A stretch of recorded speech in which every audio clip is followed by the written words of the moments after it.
এবারে তাহলে 7-এর দিকে যাই। এবারে 7-এ চলে আসি। তো 7 হচ্ছে যাদের ডেট অফ বার্থ যে কোনো মাসের 7, 16 অথবা 25। তো 7-এর মানুষজন কি হয়, এরা সম্পর্কের ক্ষেত্রে আমি বলবো একটু চুজি হয়। হঠাৎ করেই যে সম্পর্কের মধ্যে চলে আসবেন তা কিন্তু না, মানে এদের কম্প্যাটিবিলিটিতে অনেকগুলো প্যারামিটার থাকে।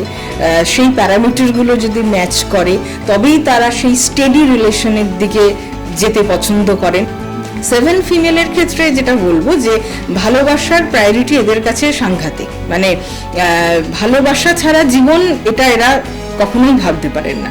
তো এরা ভালোবাসাকে খুব প্রায়োরিটি দেন। যেহেতু 7 ইমোশনের নাম্বার, তো কেতুর নাম্বার, তো মন থেকেই সমস্ত কিছু বিচার করেন, ইমোশনের দিকটা এদের খুব হাই থাকে। কিন্তু একটা জিনিসে আমি 7 ফিমেলদের সাবধান থাকতে বলবো, যেহেতু এরা খুব মন থেকে ভালোবেসে ফেলে,